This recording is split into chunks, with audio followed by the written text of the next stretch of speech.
Well, I'm back again with another video. Today's video is called London Rivals. I got Andrew here with me to represent Chelsea. I got Sean here with me to represent Tottenham. As you guys know, me and Sean were doing the show where it's about North London rivals. We're like, you know what? Chuck a Chelsea player in there today and let's talk about London in general, because these two got to go head to head for a manager. Let me know, if you're Luis Enrique, would you go to Chelsea or Tottenham? Your choice. Where are you going?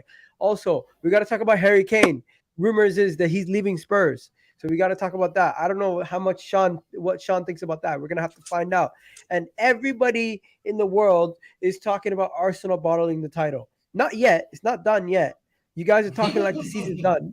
The season's not done yet, but it is looking a lot more shaky than it was a couple weeks ago. So we need to get into that. We need to get into everything else. Let's get the show started. Make sure you guys do hit that like button. And if you're watching this on the playback, because I know a lot of you watch this on the playback, do support the channel. Hit that like button right now. Take a moment and leave a comment down below also. Let's get the show going.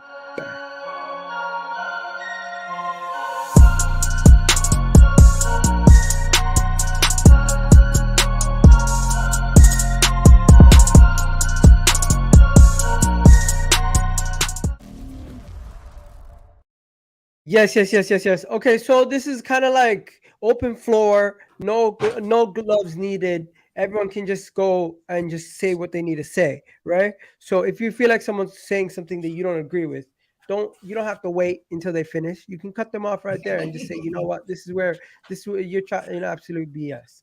But yeah, people in the chat, if you also disagree with us, please feel free to super chat or comment and let us know what you think in the comment section also. And if you can hear me loud and clear, let me know. But yeah, Sean, how you doing, man? You lost to Bournemouth. It must have been an interesting weekend for you. Yeah, listen, mate, being a Tottenham fan right now is tough. It's really tough. There's no clear path, no clear, like, the future looks very opaque and the kind of present is very bleak. There's no direction on what we're doing with the manager. We can't seem to hold on to a lead against teams that we should be able to beat. We've got players that are getting booed off the pitch by the fans. We've got no clarity on whether we're going to have Harry Kane next season. It's tough times being a Tottenham fan right now, Miguel, for sure. Okay, and then we got Andrew in the building. Andrew, how you feeling?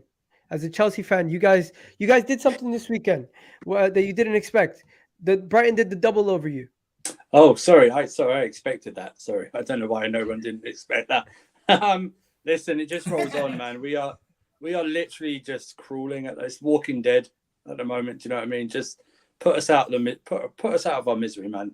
I can't wait till May 29th or whenever it is, the day after the last day of the season. You know what? Let's start with Chelsea. Let's start with Chelsea. Let's start there. Because we got Todd Bowley ruining Chelsea. Links to no manager at this moment in time at Chelsea. They're actually distancing themselves from Luis Enrique and all these other managerial links. Rumor has it that you could have actually got Luis Enrique before, but you decided to go with Lampard in the short term because you didn't want to agree to Luis Enrique's demands. And it just seems like Todd Bowley's ruining Chelsea. Do you agree with that statement? I think it's a great headline. I think what it is there are definitely mistakes that have been made, obvious mistakes that have been made, from sacking Tuchel and bringing in Potter and then bringing the infrastructure in after that and then buying all those players, but then not sacking Potter at the right time. I mean, timing this season has been terrible by the ownership. Absolutely terrible. And just going on with the Enrique thing, I think the Enrique thing is because, let me just say this, they brought the people in. I don't think the infrastructure want Enrique. I don't think the likes of Vivell, Lawrence and Winstanley want him. That's why Enrique's not there, because logic would dictate that if Enrique's available and he's free, that you would bring him in. There's no way you would bring him in over Lampard, right? If he wanted, you just wouldn't. So I believe it's set up for Nagelsmann. I believe he's already got friends on the board, stuff like that, people he's worked with. It's all set up for him to come in. What I will say this is that I would have taken anyone but Lampard at all, even as an interim. I just think he is just overall completely just. What they did is this was a total PR move, but I think they underestimated how unpopular he was when he left as manager to this fan base, and the way they said he was going to galvanise everyone when he ripped them apart when he left just made me laugh. Yeah. I think they underestimated how, because let's face it, right? He's brought his entire coaching staff that are at Everton, right? Remember that. People forget that. And Everton are where? Struggling in relegation zone. And he's won 14, he's lost 14 out of his last 17 Premier League games. Okay. I don't know. I don't think he understands what tactics are. Like, yes, to give him credit, actually, when I looked at that lineup, I thought, what the hell was he doing, right? The thing is that the lineup last night sort of worked, but he had the wrong players. You can't have Gallagher and Kante supporting Havertz. Do you know what I mean? It's just madness. There was times yesterday when I was seeing Gallagher or Kante try and pass it to each other in the 6-yard box, and it was like totally alien to them. But going above what the original question was, Todd Bowley, they have made monumental mistakes this season. Monumental mistakes. And the thing I don't know is, and no one knows is, what's the ramifications of those mistakes? How long will it take to recover from the mistakes, if you can recover from those mistakes to begin with? It's going to take a long time. Just before you go, Sean. Just before you go, Sean, I was just going to segue to this and keep it on the same topic. Todd Bowley, let's be honest. He don't know what he's doing, to the point where you have your captain, your leader, Thiago Silva, calling him out. He's saying Chelsea on the season, very hard period, a lot of individual changes, owners and new players arriving. Everything keep talking about the manager, but we must look at what we are doing wrong and try to change it. And he's basically pointing the finger at the ownership, making a lot of changes without really seeing any results. Go ahead, Sean. Yeah, I was just going to say, like, for me, him coming in with a pile of cash, that it's not his money, by the way. Like, from the research I've done, it's a lot of private equity debt, structured debt with massive interest rate ramifications. If America puts up the interest rates again in the next couple of months, which it looks like they will, what's the kind of the tail wagging the dog on that level of debt when it needs to be restructured in 2 years' time? I understand the idea of coming in and going, let's just go and spend a load of money now, and having the kind of the extended contracts from amortization purposes, so you can try and wriggle out or get your way around with clever accounting around the new rules of FFP. But I think one of the things he hasn't factored in or hasn't baked in is the difficulty on the second half of that story, which is when you have players that you then want to ship off and send out, how are you going to get the money back to balance the books? Because he's made a couple of crucial errors. One of them is he's paid top dollar premium money for talented players, but aren't getting enough minutes. And on top of that, I don't think he's really factored in how broke European football is. Tottenham Hotspur right now have got £250 million worth of signings over the last 3 years that are all out on loan, because we can't find anybody in Europe who wants to buy them off us, because Italian football is broke, Spanish football is broke, French football is broke. They are every major league in Europe has maybe 2 or 3 clubs that are where all the money goes to. All of the TV media money goes to 2 or 3 clubs in Italy, 2 or 3 clubs in Spain, 1 club in France. And because of that, they have this ability to compete. The other teams can't. And then the distribution of the campaign prize money where they finish in the leagues also gets distributed very disproportionately, not like in the Premier League. And so you have 80% of the teams that can't afford any of the English money that has been spent, because most of those players that are coming in to Chelsea, not only have they got high prices, they've also got massive wages, and they're under no obligation to cut those wages and go and get 30% of that money or 40% of that money if they were to agree a deal. So I feel like Todd Bowley, so I'm rambling a little bit here, but I feel like Todd Bowley, whilst he came in and was clever with the accounting side, with the long contracts, I don't think he's factored in how difficult it's going to be to lay off and to send out some of those players that will be surplus to requirements. And when you go and buy 15 players, not all of them are going to fit. So for me, if I was a Chelsea fan, I'd be panicking a little bit about whether or not this guy really understands what he's got himself into. And especially if the economy goes in a weird direction where interest rates go up, I think Chelsea's ability to... They could find themselves in an Everton situation with regards to the financial plight of the club in a couple of years' time. I'm terrified for them. All I gotta say is my brother Lewis. You know what? The guy is literally out here bringing his whole mob. We have 148 of you guys in the chat. Do me a favor, hit that goddamn like button. And surprisingly, we are talking about Chelsea. We were literally just talking about Chelsea Football Club, and we have some graphics for you guys, and we're gonna get Andrew to tell us what he thinks about this. So first of all, Frank Lampard is the first Chelsea manager to not win a game in his first 4 games in charge. I feel like at this point they're dragging Frank Lampard's name when we know that it's not really his problem. It's the club. The club is a mess from beginning to end. Anyone who came in, you guys probably would have lost. Don't you agree? I listen. Probably the only thing I will say is that look at the same time that Roy Hodgson's coming at Crystal Palace, right? I know the different clubs, but they were literally 12 points ahead of us. These guys came in at the same time. He's now got them within 3 points of us. I would just say this. If the answer is Lampard as your manager or interim, then I don't know why you would even think of him. Like I said, it's not as if he's been out for 2 years and we brought him in. Look what he did at Everton. We've seen what he's done at Everton this season. If they go down, as much as Sean Dyche has improved little things here and there, it will be down to Lampard why they go down. That's the thing. I was told you must have heard this ago. When he came in, we were told, galvanise the squad. The Chelsea fans are going, it don't matter, it's all vibes. The games don't matter. Yeah, that soon changed after the first half against Wolves. Do you know what I mean? People were ranting then. He's gone from a back four, who we're not good in a back four, so why he started off there, to a back three, to a back four, to a back three again. Do you know what I mean? There's nothing consistent with this guy. And we're talking, there's still players him. I've got to ask you, Andrew, mate. I've got to ask you, what's up with Enrique, though? Doesn't Enrique just fit you? Like, of all the players, all the talent that Chelsea have got, there is probably no team in the Premier League that could transition to a tiki-taka style of football more easily than having a manager like Enrique come in. So why on earth Chelsea haven't bitten the hand off for him? It just doesn't make any sense to me. The only thing I can think of is this. Everyone keeps saying they want the owners to listen to the guys they brought in, Vivell and that, right? Those are the guys who know football. They've been working in it. My own opinion is that those guys want Nagelsmann, right? They want Nagelsmann over in.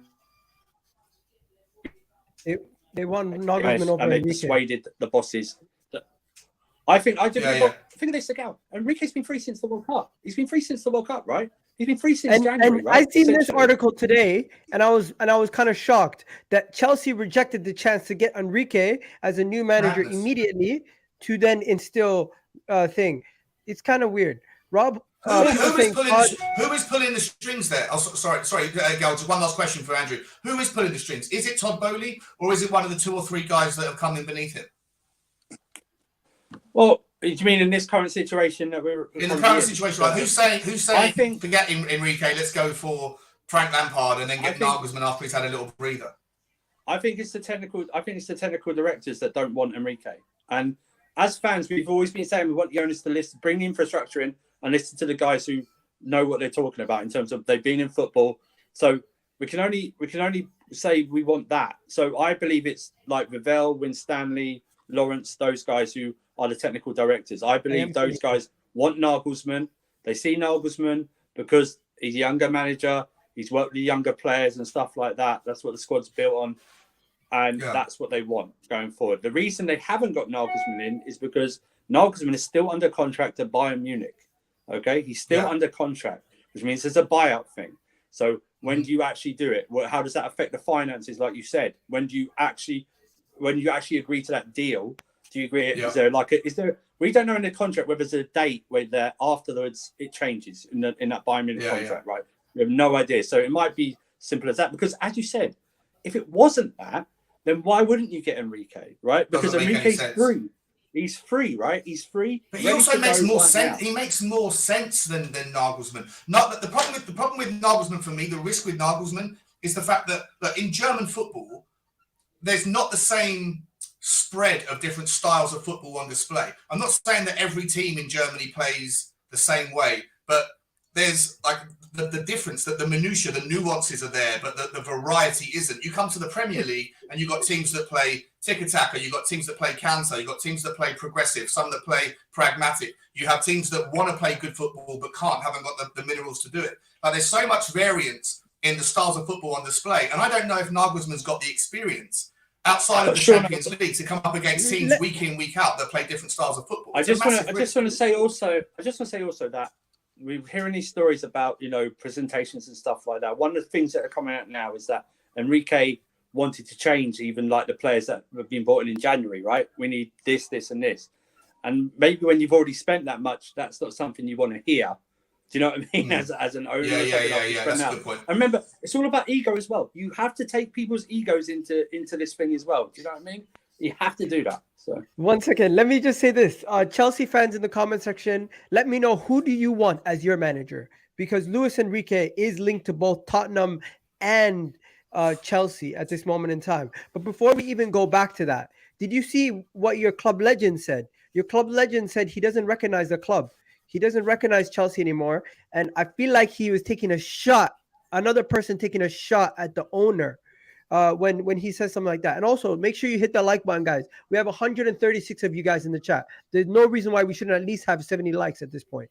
Do hit that like button. It's absolutely free. It helps the channel out a lot. And let us know what you guys think and who you guys want. You see, I'm already seeing people say Nagelsmann, Enrique will go to Chelsea. Luis Enrique will go to Chelsea. People saying, what? Nagelsmann company isn't. I'm surprised. I'm surprised that Chelsea fans overwhelmingly want Nagelsmann over Enrique. I think there's so much more risk for Nagelsmann. Like I said before, I think just the inexperience that he's got playing in the Premier League, inexperience playing that, like the variety of different football, and the squad status and the makeup that you have. I think Enrique is like a perfect fit for you guys. I understand Nagelsmann's got a bigger, a great brand and things, but I'm surprised. Bill Belichick. If you guys know the Patriots, that's the coach of the Patriots in the NFL. Nagelsmann rejected Tottenham. I don't know about that. Has he? Did he? No, I think that like there was a rumor last week that he rejected Tottenham, but actually it was the story going back to when we initially reached out to him, like as soon as Conte left, because 2 days later Tuchel took over and Nagelsmann got dumped, and then apparently Nagelsmann said, "I want to have a breather until the summer," or something to those. I'm paraphrasing, but something like that. So it's not like a clean rejection. It's more of like a I don't want to do anything until the summer style, I think. Which is smart. Well, what else is there about Chelsea? Who are you playing this week? Oh, you're not playing. You get not a week playing off. until next Wednesday against Brentford. That's a positive. At least you don't have to worry about that. I don't know, and I'd rather get these games over and done with as quickly as possible, so I can get the season done, really, because then we don't play till a week after against your mob on the Tuesday. Okay, but let's talk about this. The season is done based on the fact that you're not in any competition that you can win anymore. Right. But do you see this team having light at the end of the tunnel next season with the new manager? You say, you know what, bright future ahead, or are you more or less worried that this could be a situation where next season is also a same mess? Well, I don't know, because I don't know if it's. I presume it's going to be Nagelsmann because of the way it's looking. The only thing that, like, I know what Sean was saying, because you could label sometimes the same things at Enrique, right? Because he's never been in the Premier League either, right? Yeah, so we just don't know. Sure. I think whoever comes in, we're only going to be playing. We're not going to be in Europe. We're only going to be playing once a week, so it might be easier for them to acclimatise to the situation and get their game plan across like that. I would tell you this: in the summer, I don't want a lot of transfers in. Only a few. I want a load out, which is going to be difficult in itself. Right, because of our bloated squad. And remember, the loan system now has changed. We can have like 8 players or something over a certain age or something like that. And we've got loads of players still to come back as well. I mean, we've still got Bakayoko on the books. Do you know what I mean? This is embarrassing, right? We've got like... Really? How many players is technically in your first team squad then? I mean, you know what? Someone put Bill Belichick in there. Probably near an NFL-sized squad. Would you go to Brighton and get another Brighton manager in De Zerbi? The thing is this: we got Ian Matson at loan at Burnley. We'll probably sell him to Burnley because that's what we do. But we got like I said, we've got Cho. Everyone forgets Cho's on loan at Leverkusen. He's still got to come back. We got Lukaku. Lukaku's still got to come back.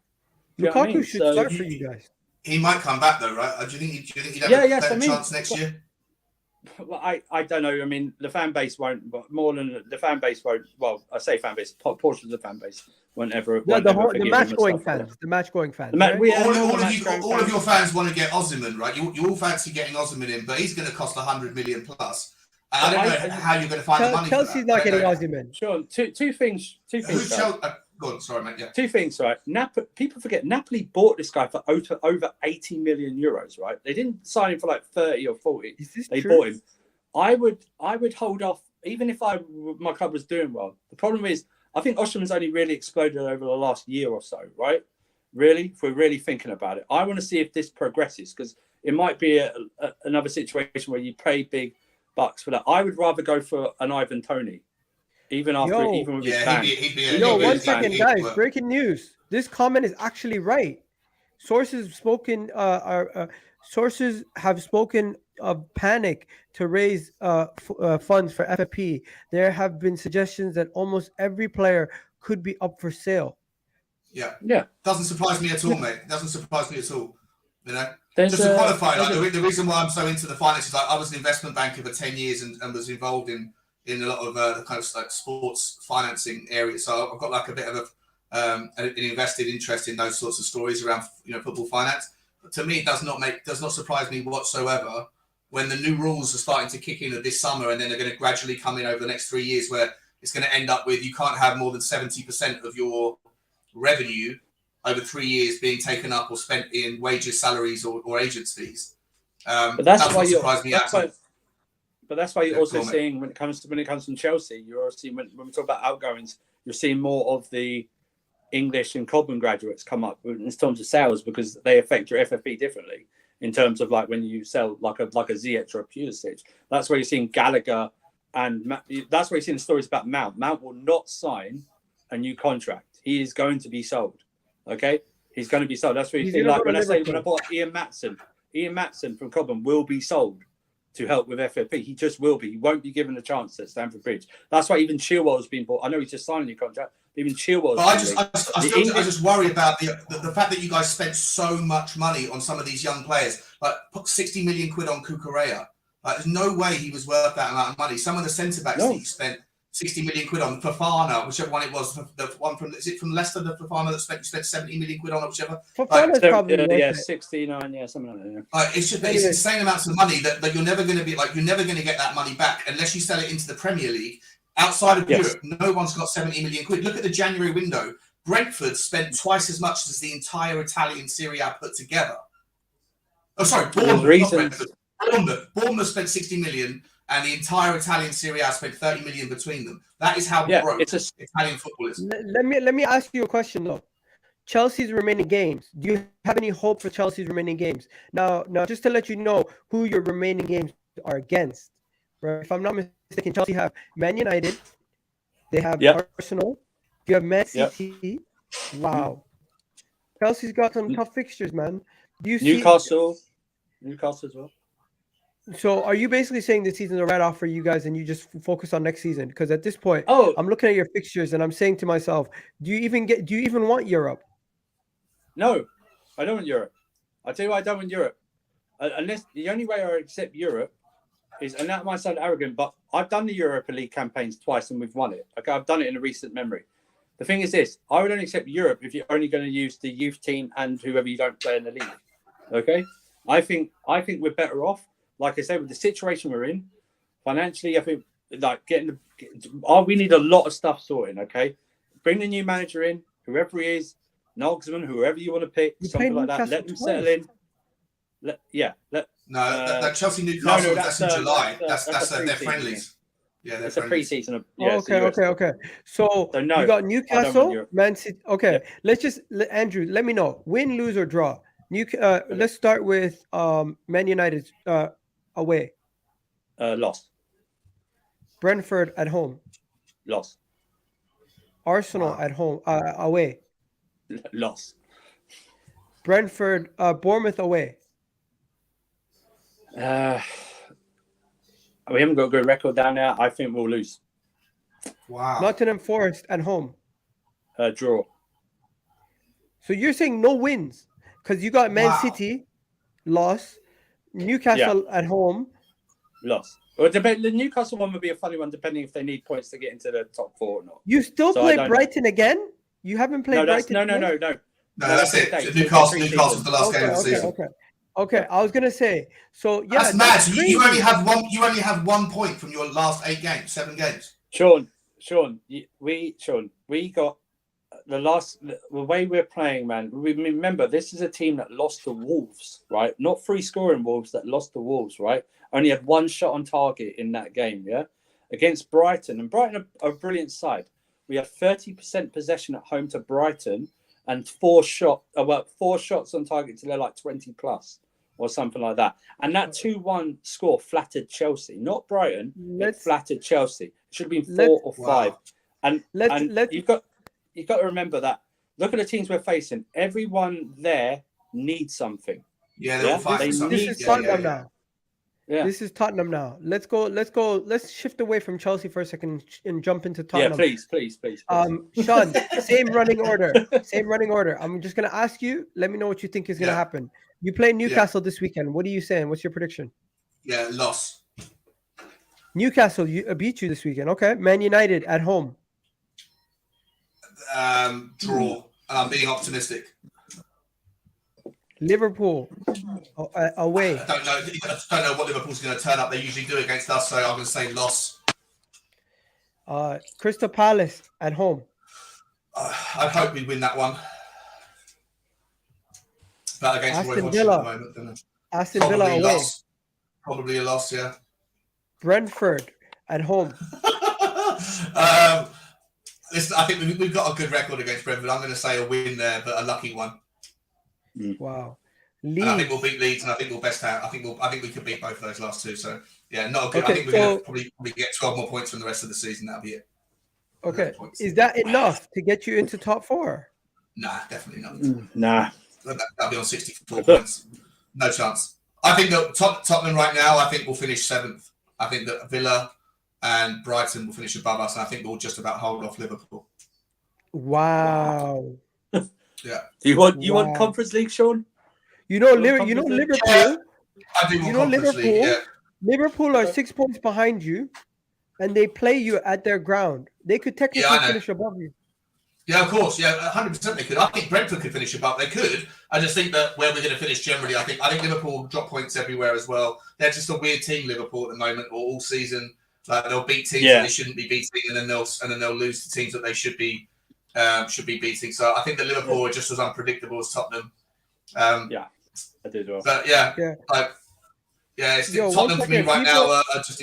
Go on, mate. Cool. Sorry. No. Sorry. People are telling me to check this guy's tweet again. Did he tweet something else again? Don't know, but he tweeted something else 4 minutes ago. Lewis is set to take charge in the summer. Get rid of 10 players. Who are these people? Who's this person? What, the 10 players? Or just no? What's this tweet? Andrew, could you read this for me? I'm sorry. Sometimes my dyslexia. So Lawrence Stewart and Paul Winstanley are set to be in charge. So they're technical directors or they're directors. Some are clear out. Chelsea need to get rid of up to 10 players before the next manager starts work. Yeah, there's actual I think dates that we need to get rid of some players before by June 30th.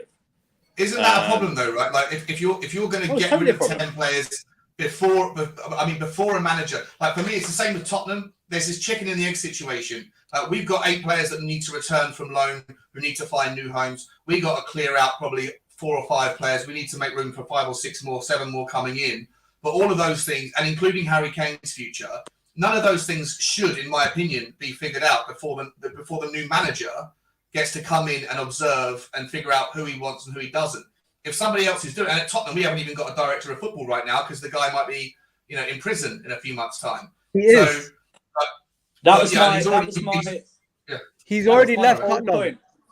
That was my whole point when I've been saying you need to announce the manager now, right? And even if he doesn't take over, he needs to start working now, right?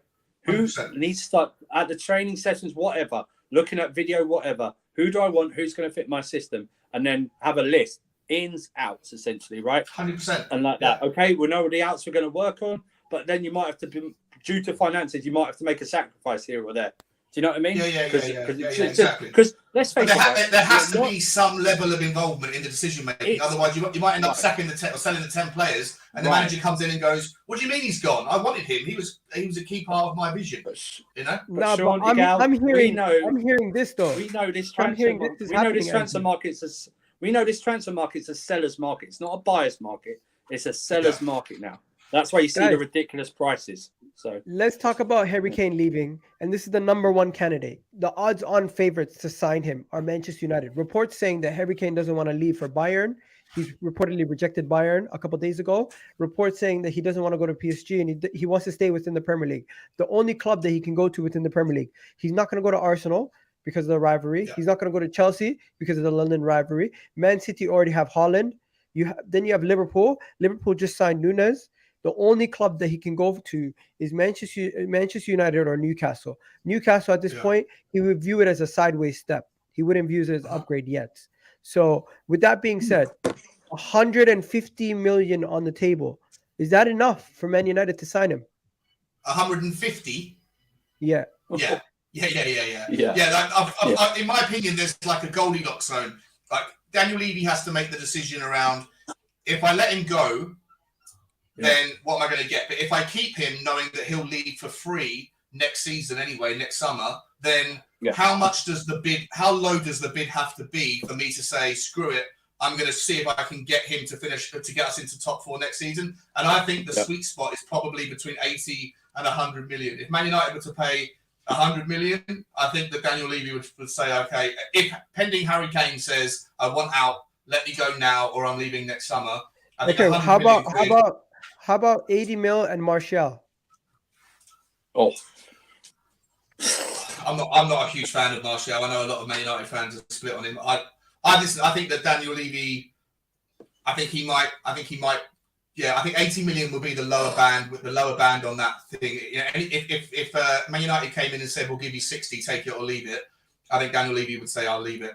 Take my chances. Yeah. What about if Harry Kane gets into the, remember the Champions League next year is the top 5 places. So if Tottenham can finish 5th next year, then you're going to make 60, 70 million quid minimum from the Champions League. Assuming you're going to do okay in it and get through the group stage, then you're going to make that 70 million anyway. And Harry Kane at Tottenham, let's be honest, if Harry Kane wasn't at Tottenham this season, Tottenham would be in a relegation battle. You know, he scored 80% of our goals. I know. I'm dead everyone serious. In the comment section. No, I know. One second. Everyone, Andrew, yourself, think about it. Everyone in the comment section, let me know how much you would be willing to pay for Harry Kane. How much would you be willing? Because reports coming out right now, I'm seeing mixed reports. 150 is what Tottenham might be looking for. I'm seeing Man United are not willing to go over 120. Man City, a couple years ago, were not willing to go over 120. And he's how old now? 30? He's going to be 30. But he's got 1 year left on his contract. I don't see you guys getting that kind of money. I think Man United might be looking at 80 mil for Harry Kane. Yeah. I don't think Man United would pay more than 100 million. And I would say that for me is the sweet spot. Somewhere between 80 and 100. I think that then there's a conversation as if Harry Kane says, I'm done. Because anything less than that, and you might as well keep Harry Kane for a season, hope that he's committed, hope he gets you the 25 goals, hope that gets you into top 5, and then it's paid for itself. If he gives you 80, if you can get 85 million, 90 million, then you probably can go and buy an Ivan Toney. Maybe if Chelsea can't afford someone, if Chelsea struggle to sell some of their players, maybe you can replace Harry Kane with an Ivan Toney and then reshape Tottenham that way. I don't know, but yeah, I think that the 80 to 100 million is the kind of Goldilocks zone. My message you just brought up wasn't in reference to Kane; it was in reference to João Felix a few minutes ago. So I didn't say 85 million for João Felix. No way. I agree with Sean. I think 80 maybe plus a player, depending on the player. Maybe that hits Levy's sweet spot. Do you know what I mean? But your market value is 90 million. Actually, where did I get 150 from? That was the Man City price. My apologies. Yeah. He's got to wait. He's got to wait up though, right? Does he take a risk and keep him for the final year just to get him in the Champions League again? Possibly. If you're Harry Kane, do you reject the move to Bayern or PSG though? I don't think he wants to go abroad. Yeah. I honestly, he's sacrificing his Premier League record, then, isn't he? That's what I mean. He wants to break the record, no matter where he's at, because he's already broken the Spurs record now, so that's done, right? Spurs record is done. He wanted to do that. He wants to break the Premier League record. I think he doesn't want to. He's now what? He's now 30. I don't think he wants to go abroad now. I think he's settled now. He's got like 4 kids now. They're all settled. It's like even like moving up to Manchester may be a bit of an issue. Do you know what I mean? It's like I do think if there's only one realistic club in Manchester United, I think that does play into Daniel Levy's hands a little bit. Yes. Yeah. And like, you know what I mean? Like say, this is the price. You need him. He's not going anywhere else. Yeah. Okay. You know, so now it'll be interesting to see. It'll be an interesting summer. Yes. Now it's time to see the odds-on favorites for the Tottenham job, and this one here is where I need to know what you think, my guy, Sean, because there's a bunch of names here that I wouldn't have thought would have been names that I would have been seeing a couple weeks ago, and you probably are sick and tired of seeing all these names. So I'm gonna read the list: Vincent Kompany, Pochettino, Nagelsmann, Luis Enrique, Brendan Rodgers, and the manager of Reims, which is Aaron Slotz. No, he's the manager of Feyenoord. He's Feyenoord's manager, honestly. Oh, Feyenoord. My apologies. Yeah. So these are the Tottenham managerial candidates. People in the comment section, who would you pick if you're a Tottenham fan? Who would you pick? If you own Tottenham, who would you pick as your manager? Because for me, I'm not going to lie to you. If I was Tottenham, I would say to myself, try to get Nagelsmann. If Nagelsmann doesn't work out, don't go back to Poch. That's crazy. Vincent Kompany, I don't know if he's ready, if he's willing to make that jump to you guys yet.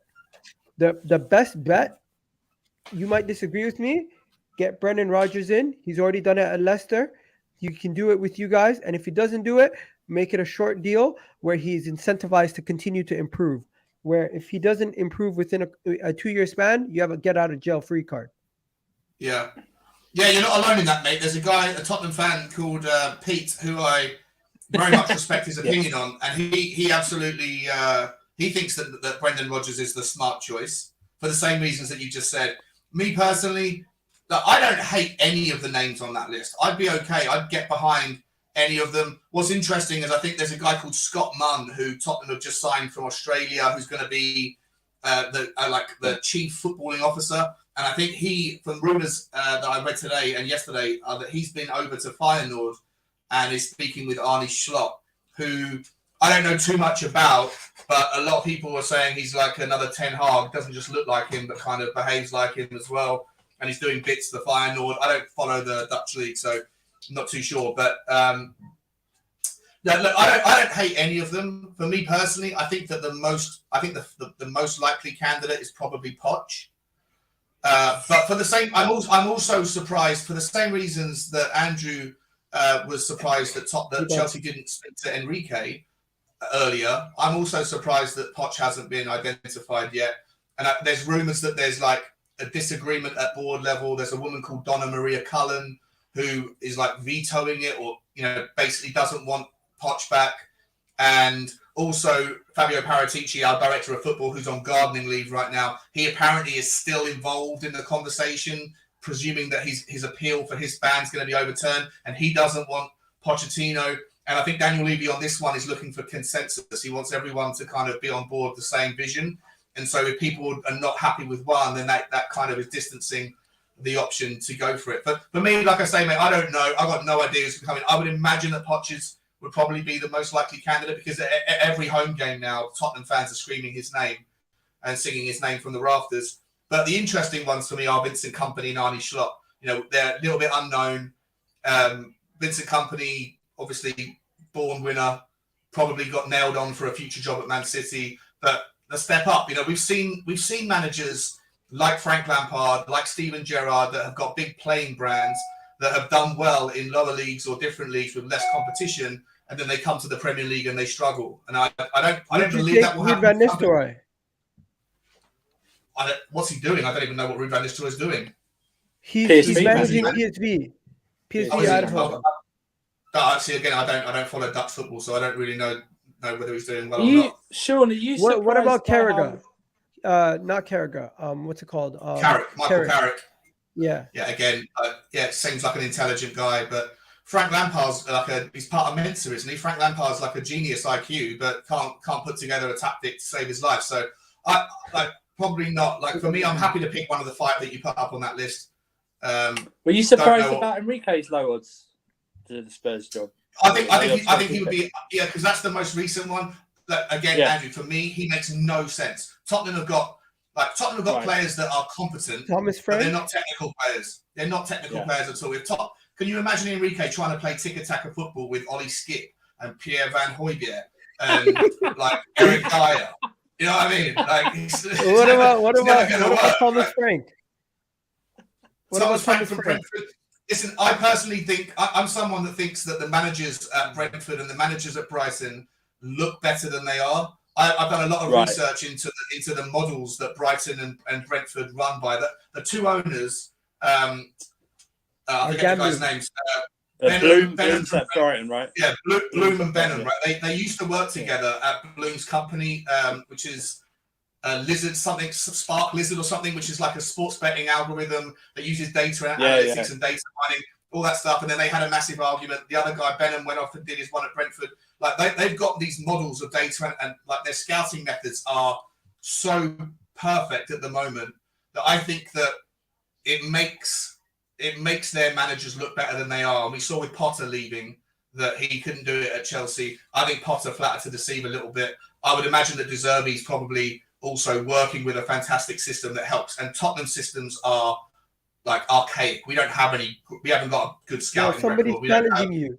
They're saying, how does Enrique work at Chelsea then? Because they don't have tiki-taka players either. Oh, they've got a lot more technically gifted players though, right? A lot more technically gifted players than Tottenham have. A lot of young players with a lot of talent. I think the level of talent that Chelsea have got is better than the level of talent that Tottenham have got. Yeah, I think we got my guy Speak Facts is in the chat, and he's saying that Eric Ten Hag won't fall for the British player hype. He don't want Harry Kane. The British media are trying to push and force this news. If Man United decide to sign Harry Kane, we will not pay more than 70 million for him. Yeah. Well, okay. I'm not sure 70 million is enough. I don't think it is. I feel like I feel like 80, 90 million, maybe Levy. Listen, Levy doesn't like dealing with Manchester clubs either. So all of our best players have been snatched by United over the years. Carrick, Berbatov. I think that Daniel Levy doesn't want to. I think also even selling Kyle Walker to Manchester City for such a low price in the end also pissed off Daniel Levy. I don't think Daniel Levy wants to deal with Manchester clubs if he can avoid it. So it's going to be a very interesting tussle. I think it will go to the wire as well. I don't think it will happen early in the summer. If it does happen, I think it will happen in August. And you know what? We got to now move on to the title race. Ladies and gentlemen, this is the point of the show. Me and Sean will leave. Where I ask you guys a question. Have Arsenal thrown away the league? Have Arsenal thrown away the league the same way we threw away the lead against Liverpool and against West Ham? Let me know in the comment section. Do you think the league title race is over? People are saying Nagelsmann is clear of Eric Ten Hag and Arteta. Let's not do this. Until he's here. Let's not do this. Okay. Let's not do this. But yeah, my question to everyone: Arsenal threw away the lead twice versus Liverpool, West Ham. We missed a penalty. Bukayo Saka missed a penalty. We found ourselves in a situation where we are now only 4 points ahead of City with one game in hand. And if we beat Southampton, we will be 7 points ahead with them having 2 games in hand. And we currently only basically have that 1 point gap between us and City. We still have to play City at their ground. My question to everyone in the comment section, everyone watching at home, everyone watching on the playback: do you think this is over? Because in my opinion, it's not. I think people who are ruling it and saying it's done, it's dusted, are showing the mentality of somebody who is weak in the sense that they're giving up. I'm not going to give up. I'm going to continue to fight. Now, people in the comment section were asking me about William Saliba. William Saliba is reported that he will be back and he will be available for the running. Now, what he's willing to risk to be back is a little bit scary. Mm-hmm. He's willing to risk further injury to be back for these last couple of games. Are you okay, bro? You're having a fight with your desk. I'm like, what the hell's going on? Yeah. So William Saliba is willing to risk further injury in order to make it back in time for Arsenal's game. Now, I've seen a doctor respond to this, right? I've seen a doctor respond to this and say William Saliba is unlikely to not play versus Southampton. William Saliba is out first Friday, expected and available for City will depend on ongoing responses with his physio. This is what the situation is at this moment in time. He's going to be assessed day to day ahead of that City game. Reason being, we just cannot defend the same way with Rob Holding. I don't know if you guys noticed, but when Rob Holding's in the team, we don't play a high line. We play a little bit more reserved. We play a more medium line because Rob Holding physically doesn't have the pace to recover on a high line, and the ball just gets thrown over the top against him, and you leave everyone for dead. You can no longer push Ben White as high forward, and it leaves us in a situation. So, with everything being said, I don't think that is going to happen. Yo, the mic sounds a bit rusty, Sean. I don't think your mic's in. Is it in? Can you hear me now? Is that better? Hello? No, because I noticed that too, but I just didn't say anything. Oh, is it better if I do that? Is that better now? Or does it still sound like terrible?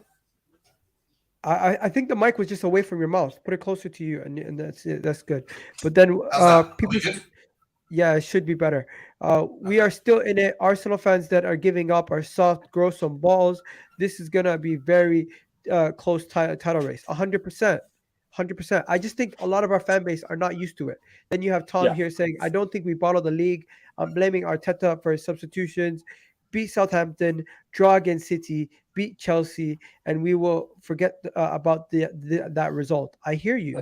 People in the chat, let me know what you guys say. We'll see. Get something from City. There you go. Now I'm going to throw it to you guys.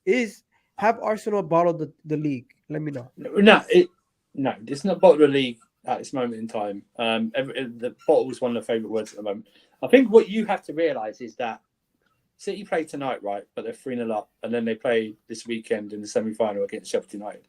I think Pep's going to heavily rotate during both games. I think he's going to heavily rotate, which for the business end of the season is a godsend for a manager to be able to do the way they set it up. And so I'm thinking he's going to have a lot of refreshed players for your game on Wednesday. You play Friday, you'll beat Southampton because Southampton are they're just there for the taking, right? You should beat Southampton. If you don't beat Southampton, then we can talk about possibly bottling it.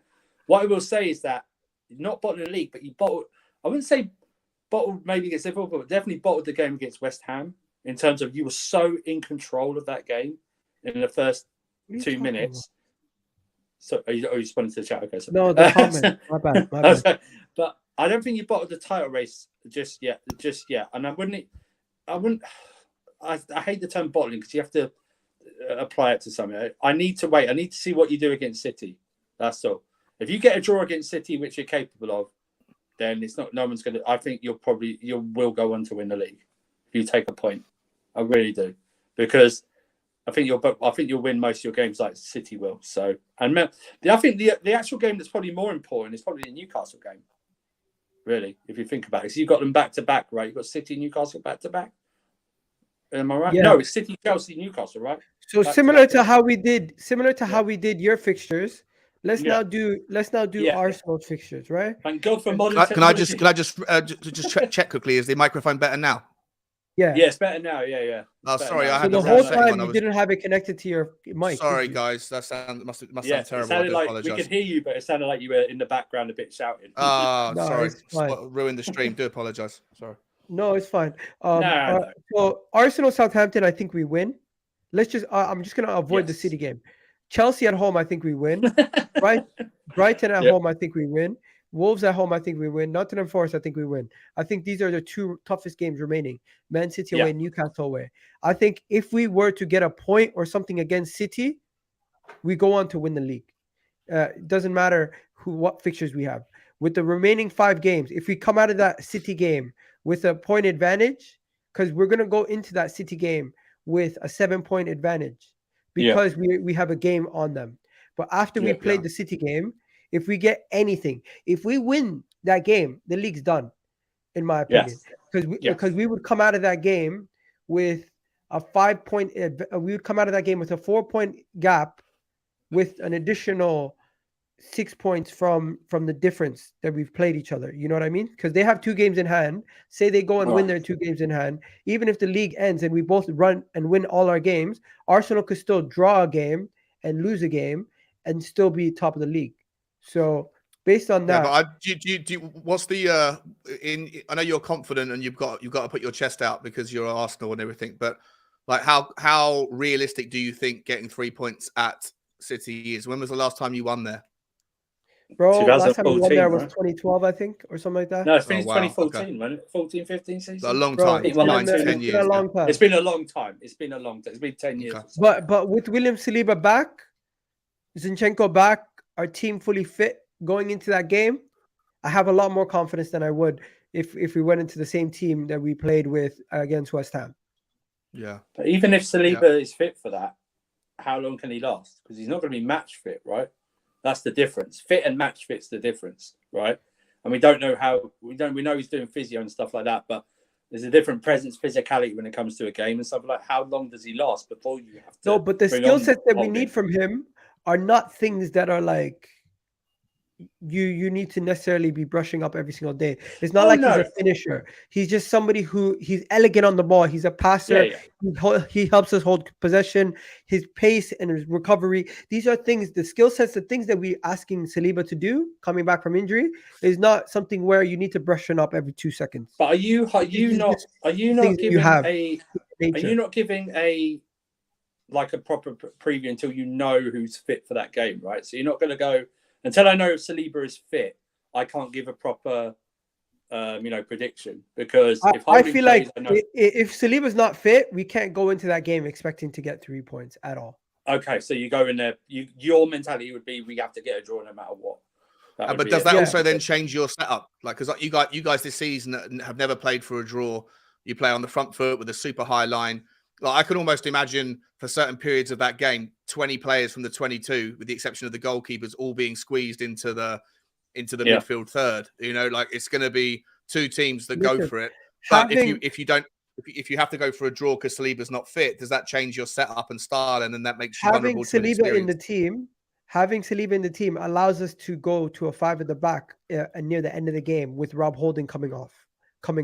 Yep. If Rob Holding's starting, we have no one on the bench to close out a game. We actually have, when you have that closer that comes on the game to close it out, Rob Holding's our closer. He's a center back who's good in the air when there's a numerical advantage and when he has and when there's a lot of pressure, he's good to relieve pressure. But when you have to play a high line and you need to be composed and you need to have composure throughout the 90 minutes, he's not good at that.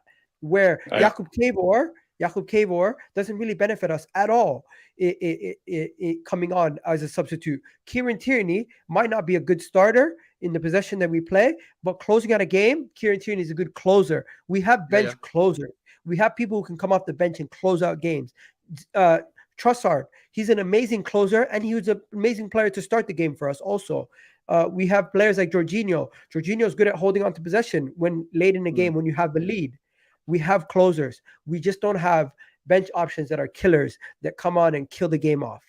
That's the problem. That's the difference. And if Saliba's not fit, so back to the question, if Saliba's not fit and you have to start with Holding, does that force Arteta's hand and say we can't play with the high line, we can't play the way we usually do, we have to be a little bit more pragmatic? That might make Arteta bring in somebody else. That might make Arteta play, somebody else at right back instead of Ben White. Yeah. Well, you think Ben White goes to the centre back instead of Holding? What's the chances of Chelsea beating Arsenal? Minus %, whatever it is. It's not. Whatever it is, it's minus. It's minus something. It's minus. Okay, so I'm going to ask you guys now. Question marks. Sean, is the league done? It's not. It's definitely not done. 100%, it's not done. But I believe that Manchester City will win. I believe that City are going to win it. I know that's going to hurt a lot of your fans. And I'm not saying that because I dislike Arsenal, even though I do. I'm just calling it as I see it. I think that they've got the experience. You guys are in a transitional period. And listen, you're well ahead of your schedule. And, I've got to go in 3 minutes, guys. But I would love to just ask you a question. I'm wrapping it up too. I'd love to just ask you a rebuttal question. Like, a lot of fans and especially Tottenham fans that are angry with our system at the moment, angry with our situation. They think that if you finish a season as Tottenham, if you finish a season, it's different for Brighton or other teams. But if you're Tottenham Hotspur and you finish a season without a trophy, then the season is considered a failure. And if you win a trophy, it's considered a success. I personally don't think it should be binary. I think that there's seasons that go past where when you have to bake in the variables, everything else, that if you're making progress, but you ultimately end up short, then the season shouldn't be thought of as a failure. It can still be thought of as relatively successful, if not disappointing with outcomes. And I want to ask you guys about, like, obviously I would say that Tottenham's season's been a failure. I'd probably assume that Andrew would say that Chelsea's season's been a failure. But if Arsenal finish the league second and obviously don't come away with any trophies, do you consider that, as Arsenal Football Club, do you consider that a failure, or do you consider that a relatively successful campaign based on the expectations that you had going into it? I think it's closer to the second one, but at the same time, I want to make it clear. I want to win the league.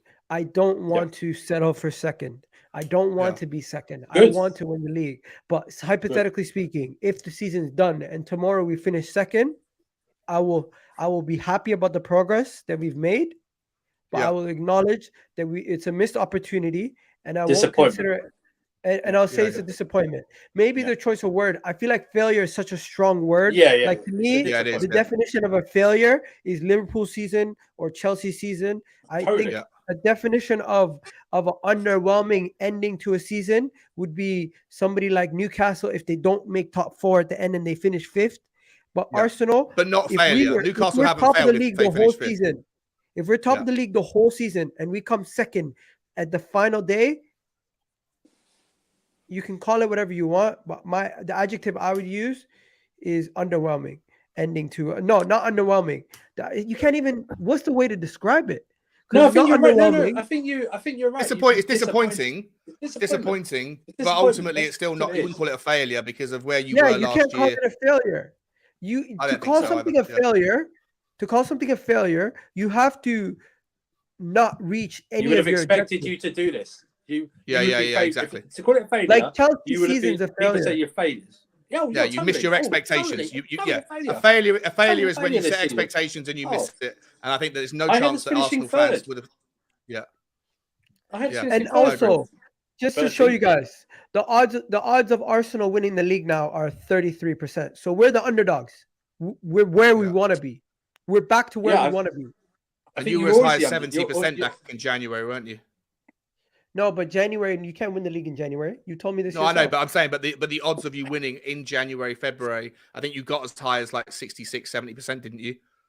At one point. No, the highest we ever got was 50, was like 51.2 or something like that. Oh, really? Fair enough. Okay.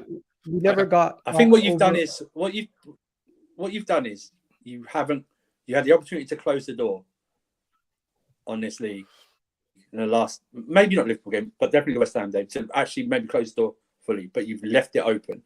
I mean, City for some people, do this. Liverpool fans know this. City do it. Well, that maybe just guys. I'm so sorry. I've got a super hard finish right now. I have to jump. So I love you all. Andrew, great to be on with you, mate. Gal, great to be on with you. Great to see everyone in the comments. I'll see you soon. See you in 2 weeks, bro. Cheers, mate. Bye. No worries.